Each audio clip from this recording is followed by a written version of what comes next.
আজি গধূলি অমিত শ্বাহ ডাঙৰীয়াৰ এটা ৰোড শ্ব' আছে। এটা ঐতিহাসিক ৰোড শ্ব' হ'ব। 1 লাখতকৈও অধিক লোকে অংশগ্ৰহণ কৰিব। GS ৰোডত আমি কৰিব খুজিছিলোঁ, কিন্তু ৰাইজৰ অসুবিধাৰ প্ৰতি লক্ষ্য ৰাখি আমি GS ৰোডত ৰোড শ্ব'টো নকৰি চাইকেল ফেক্টৰীৰ পৰা আমি লাল গণেশলৈকে কৰিম। আৰু মই ভাবোঁ যে শান্তিপূৰ্ণভাৱে হৈ যাব। মই এটা আপোনালোকৰ জৰিয়তে অনুৰোধ কৰিম, কোনো মহিলাই যাতে কেঁচুৱা লৈ ৰোড শ্ব'ত নাহে, কাৰণ আজি যথেষ্ট মানুহ হ'ব। সেইকাৰণে কোলাত কেঁচুৱা লৈ যাতে আই মাতৃসকল ৰোড শ্ব'ত নাহে, আৰু অকণমান বয়সস্থ মানুহসকলেও যাতে ৰোড শ্ব'টোৰ পৰা আঁতৰি থাকে। গুৱাহাটীৰে হ'ব। তাৰ কাৰণে মই বিনম্ৰতাৰে অনুৰোধ জনাম, তেওঁলোকে ঘৰৰ পৰাই আমাক আশীৰ্বাদ কৰক, কিন্তু ৰোড শ্ব'ত আহি কিবা এটা অসুবিধা হ'লে মোৰে মনটো বেয়া লাগিব।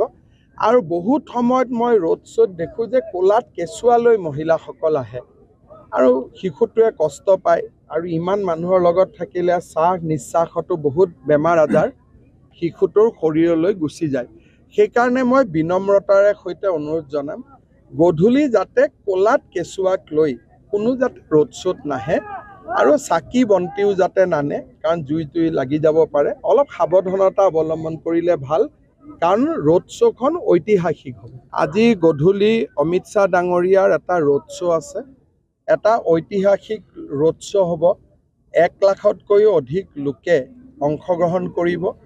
GS ৰোডত আমি কৰিব খুজিছিলোঁ, কিন্তু ৰাইজৰ অসুবিধাৰ প্ৰতি লক্ষ্য ৰাখি আমি GS ৰোডত ৰোড শ্ব'টো নকৰি চাইকেল ফেক্টৰীৰ পৰা আমি লাল গণেশলৈকে কৰিম। আৰু মই ভাবোঁ যে শান্তিপূৰ্ণভাৱে হৈ যাব। মই এটা আপোনালোকৰ জৰিয়তে অনুৰোধ কৰিম, কোনো মহিলাই যাতে কেঁচুৱা লৈ ৰোড শ্ব'ত নাহে, কাৰণ আজি যথেষ্ট মানুহ হ'ব। সেইকাৰণে কোলাত কেঁচুৱা লৈ যাতে আই মাতৃসকল ৰোড শ্ব'ত নাহে, আৰু অকণমান বয়সস্থ মানুহসকলেও যাতে ৰোড শ্ব'টোৰ পৰা আঁতৰি থাকে। গুৱাহাটীৰে হ'ব। তাৰ কাৰণে মই বিনম্ৰতাৰে অনুৰোধ জনাম, তেওঁলোকে ঘৰৰ পৰাই আমাক আশীৰ্বাদ কৰক, কিন্তু ৰোড শ্ব'ত আহি কিবা এটা অসুবিধা হ'লে মোৰে মনটো বেয়া লাগিব। আৰু বহুত সময়ত মই ৰোড শ্ব'ত দেখোঁ যে কোলাত কেঁচুৱা লৈ মহিলাসকল আহে, আৰু শিশুটোৱে কষ্ট পায়। আৰু ইমান মানুহৰ লগত থাকিলে নিশ্বাসতো বহুত বেমাৰ আজাৰ শিশুটোৰ শৰীৰলৈ গুচি যায়। সেইকাৰণে মই বিনম্ৰতাৰে সৈতে অনুৰোধ জনাম, গধূলি যাতে কোলাত কেঁচুৱাক লৈ কোনো যাতে ৰোড শ্ব'ত নাহে, আৰু চাকি বন্তিও যাতে নানে, কাৰণ জুই লাগি যাব পাৰে। অলপ সাৱধানতা অৱলম্বন কৰিলে ভাল, কাৰণ ৰোড শ্ব'খন ঐতিহাসিক হ'ব। ৰাজ্যত নিৰ্বাচনী জ্বৰ। পুনৰ শাসনলৈ আহিব নেকি বিজেপি মিত্ৰজোঁট? নে দেশত উত্থান ঘটিব বিৰোধী শক্তিৰ? অসমৰ 14টা লোকসভা সমষ্টিৰ প্ৰতিটো আপডেট ক্ষিপ্ৰতাৰে 2024 নিৰ্বাচনৰ সৰ্ববৃহৎ কাভাৰেজ। টাইলাইটৰ প্ৰতিটো ইলেকশ্যন কাভাৰেজ আগবঢ়াব ষ্টাৰ চিমেণ্টে।